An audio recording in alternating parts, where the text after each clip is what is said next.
Bismillahirrahmanirrahim. Mari kita kembali belajar bahasa Arab. Setelah sebelumnya kita mempelajari isim-isim apa saja yang rafa', isim-isim apa saja yang nasab, dan isim-isim apa saja yang jar, maka pada pertemuan kali ini kita akan belajar tentang isim-isim yang i'rabnya mengikuti i'rab isim sebelumnya. Tabel ini menjelaskan beberapa isim, atau tepatnya 4 jenis isim berdasarkan jabatan dan fungsinya, yang i'rabnya harus mengikuti atau sama dengan i'rab isim sebelumnya. Keempat isim tersebut adalah sifah atau yang juga disebut sebagai na'at, kemudian atof, taukid, dan badal. Baik, kita mulai saja dengan yang pertama, yaitu sifah atau na'at, yang artinya adalah kata atau isim yang mensifati kata sebelumnya. Kita masuk saja pada penjelasan detailnya. Kita sebelumnya sudah belajar bahwa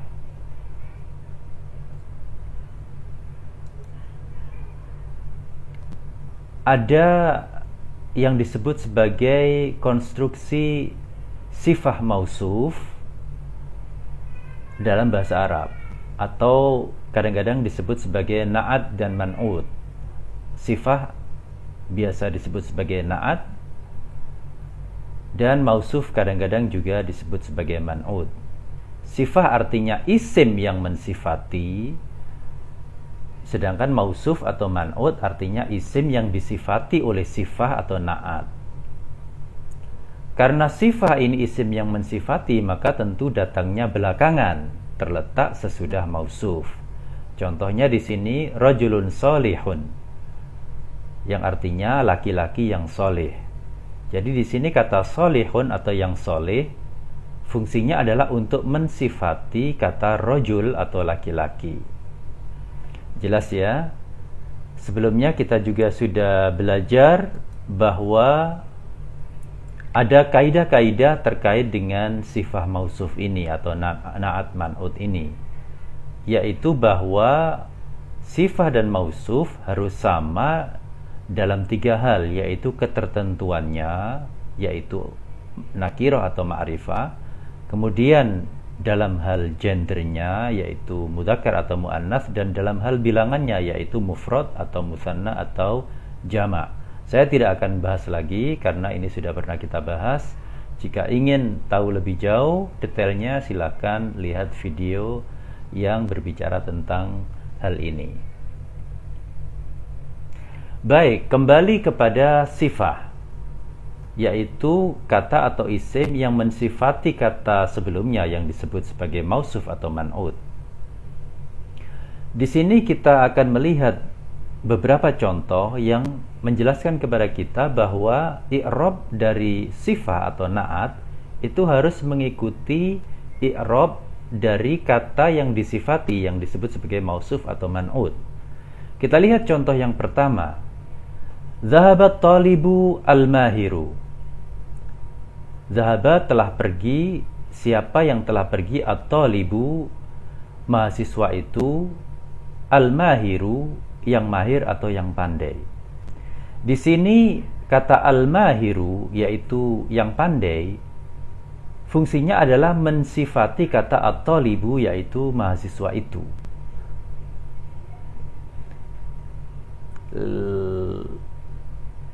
Ketentuannya kan i'rab dari sifah harus mengikuti i'rab dari mausuf, yaitu yang disifati. Karena di sini at-talibu i'rabnya adalah rafa. Kenapa dia rafa? Karena dia fa'il. Karena at-talibu di sini rafa, maka sifatnya yaitu al-mahir juga harus rafa. Jadi al-mahiru di sini rafa karena yang disifati yaitu at-talibu juga rafa. Kemudian kita lihat contoh berikutnya. Daraba Muhammadun rajulan saminan. Dzaraba telah memukul. Siapa yang telah memukul? Muhammadun Muhammad. Siapa yang dipukul? Rajulan, seorang laki-laki. Seorang laki-laki yang bagaimana? Saminan, yang gemuk.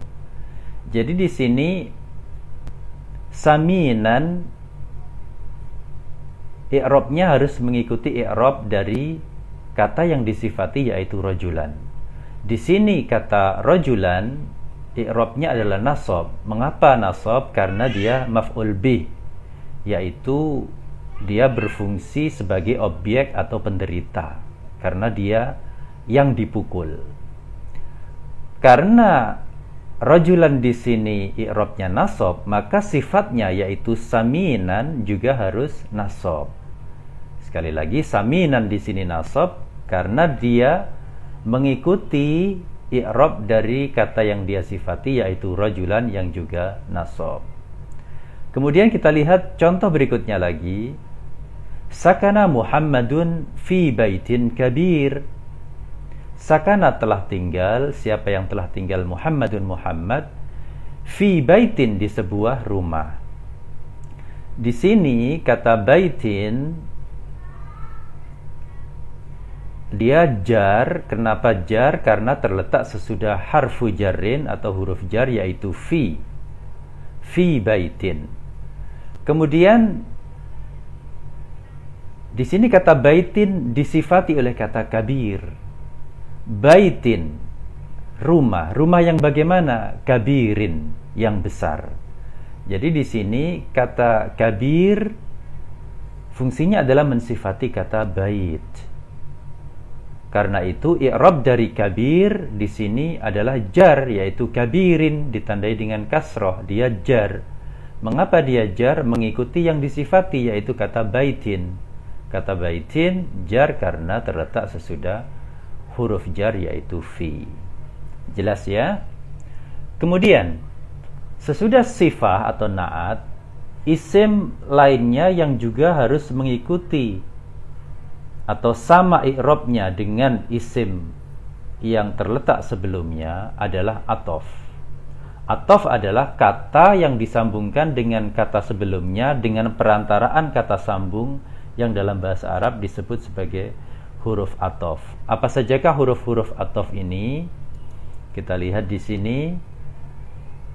Dalam tabel ini kita bisa melihat beberapa huruf atof atau kata sambung dalam bahasa Arab. Kita mulai dari atas, ada wa yang artinya dan, kemudian fa yang artinya maka, kemudian summa yang artinya kemudian. Kemudian kita lihat ada au yang artinya atau, am yang juga artinya atau, kemudian ada la yang artinya tidak, ada lakin yang artinya tetapi, kemudian ada bal yang artinya bahkan, dan hatta yang artinya sehingga.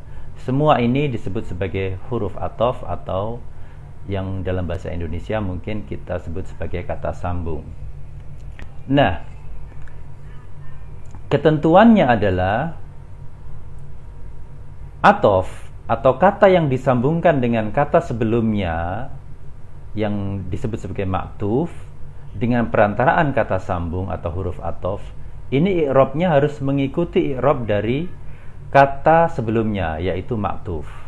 Kita lihat contoh di sini, Muhammadun wa Khalidun.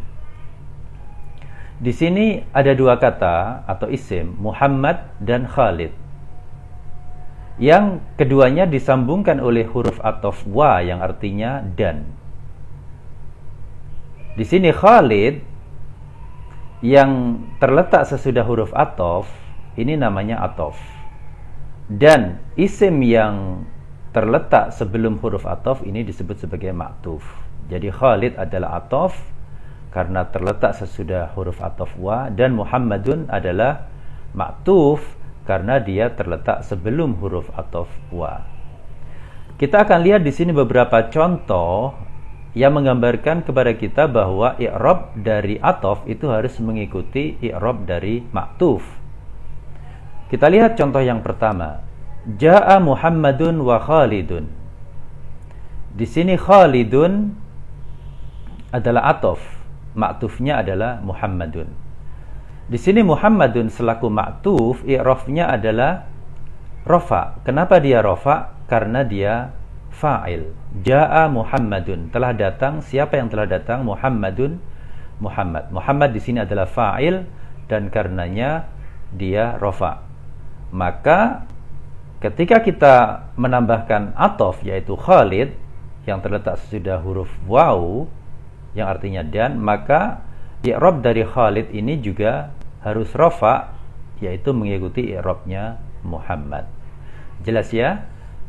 Di sini i'rabnya ditandai dengan dhammah, baik pada kata Muhammadun maupun Khalidun.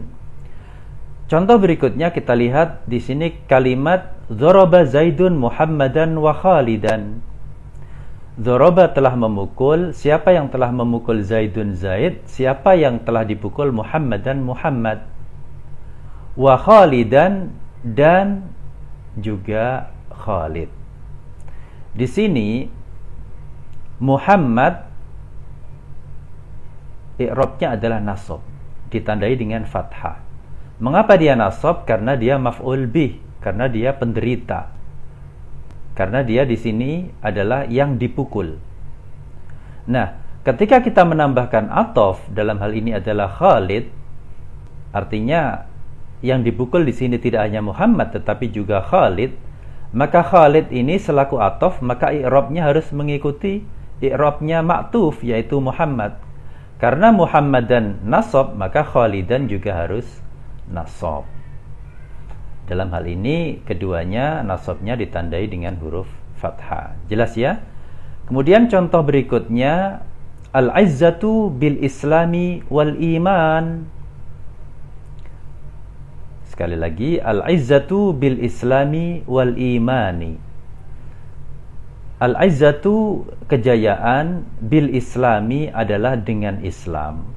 Di sini al-islami i'rabnya jar. Mengapa jar? Karena terletak sesudah harfu jar atau huruf jar, yaitu ba atau bi yang artinya dengan, bil islami. Maka ketika kita menambahkan atof, yaitu al-imani, maka i'rabnya juga harus mengikuti i'rab dari ma'tuf, yaitu al-islami.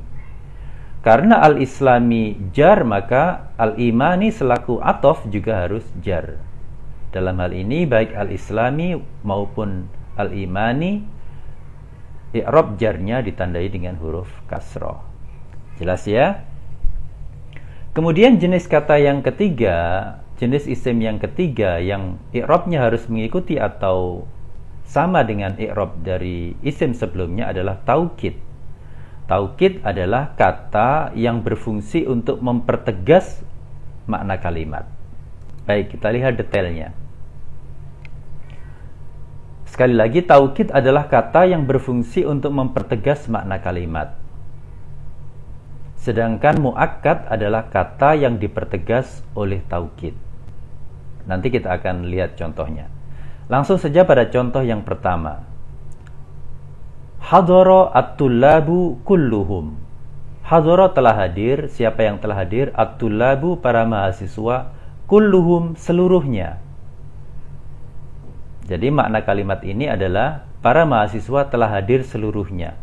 Di sini kata kulluhum ini yang disebut sebagai taukid, yang artinya seluruhnya. Sedangkan kata at-tullabu, yaitu yang ditegaskan, di sini disebut sebagai muakkad. Jadi taukidnya adalah kulluhum dan muakkadnya adalah at-tullabu. Di sini i'rab dari taukid kulluhum harus mengikuti i'rab dari muakkadnya, yaitu at-tullabu. At-tullabu di sini rafa. Kenapa rafa? Karena dia fa'il, yaitu pelaku dari fi'il hadara. Karena at-tullabu rafa, maka kulluhum juga harus rafa, yang di sini ditandai dengan harokat dhammah, baik pada at-tullabu maupun kulluhum. Kemudian kita lihat pada contoh berikutnya. Qara'tu al-kitaba kullahu. Qara'tu, aku telah membaca, al-kitaba, kitab itu atau buku itu, kullahu, seluruhnya. Jadi di sini kata kullahu adalah untuk menegaskan kata al-kitab selaku muakkad. Artinya saya ingin menegaskan bahwa aku telah membaca kitab itu seluruhnya, bukan sebagiannya, seluruhnya. Jadi ini takkid untuk menegaskan. Karena itu i'rab dari kullahu harus mengikuti i'rab dari muakkadnya, yaitu alkitab. Alkitab di sini i'rabnya adalah nasab. Mengapa nasab? Karena dia maf'ul bih, penderita. Karena dia adalah yang dibaca. Karena alkitaba itu nasab, maka taukidnya di sini kullahu juga harus nasab. Kemudian contoh berikutnya, nazartu ilar rijali kullihim. Nazartu, aku telah melihat, ilar rijali, pada para laki-laki itu, kullihim, seluruhnya.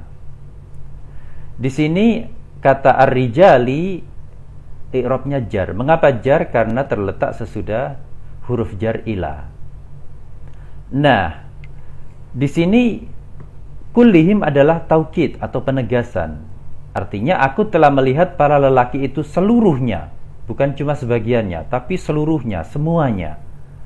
Maka di sini kullihim i'rabnya harus mengikuti muakkadnya, yaitu ar-rijali. Karena ar-rijali ini jar, maka kullihim juga harus jar. Dalam hal ini semuanya jarnya ditandai dengan harokat kasroh.